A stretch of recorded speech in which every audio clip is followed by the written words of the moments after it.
Going back to your story, so you were diagnosed 9 years ago. What happened then? So I was diagnosed with stage 3 bowel cancer, and then I had a course of chemotherapy tablets, and that was to reduce the size of the tumor and to make it easier to actually remove. So that was for about 6 weeks, I think. Um, and then I had radiotherapy as well, and that was for about 4 weeks as well. And then November 2016, I had surgery to remove the tumor, and I had a small section of my bowel taken away. As a result of that, I was given a stoma was created. So you had an ileostomy and you had That's an right. operation to remove a rectal tumor or rectal cancer. And how, what did you have after surgery? Did you have chemotherapy? I had the surgery in November, and then January I had another course of chemotherapy, and that was via a PICC line in my arm. And the side effects for that, I think I was for 6 months, were horrendous. They were really, I think it affected every part of my body apart from my ears. So That was quite. obviously we waited until you finished all of that before we closed your stoma. That's right. Yeah. So you've had a long journey.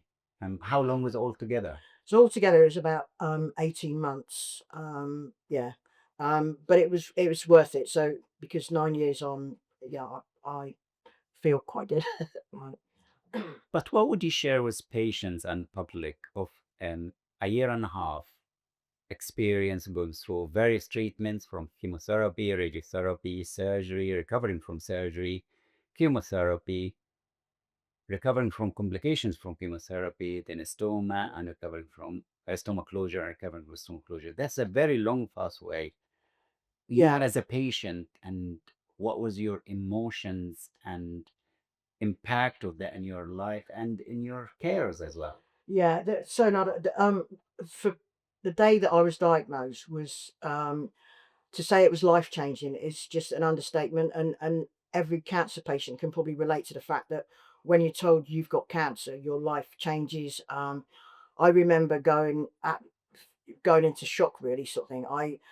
I came out of the hospital and I wanted to ring my son, and I couldn't even speak on the phone. I was um, so nervous and so much in shock. And it is life changing, and it's difficult to actually take in the reality of the fact that you've just been diagnosed with bowel cancer. But what I would say to people is that you kind of have to accept that you've got to put your life on hold, and you've got to think about yourself, and you've got to ask, or ask your family for support to help you through your cancer journey, because there's ups and downs with it. You're up and down emotionally, and you're up and down as far as the treatment and the medication and how that affects your body. So it's a bit of a roller coaster ride. And every cancer patient hopes that there's light at the end of the tunnel, and you hope that your life is going to return to normality at the end of it. And I remember those thoughts going through my head.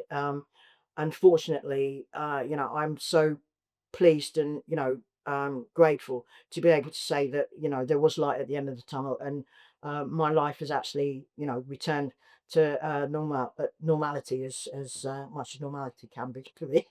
um, but you have to put your life on hold and think about yourself, and how you feel, and like I say, get the support from your family, which family and friends, which is so important.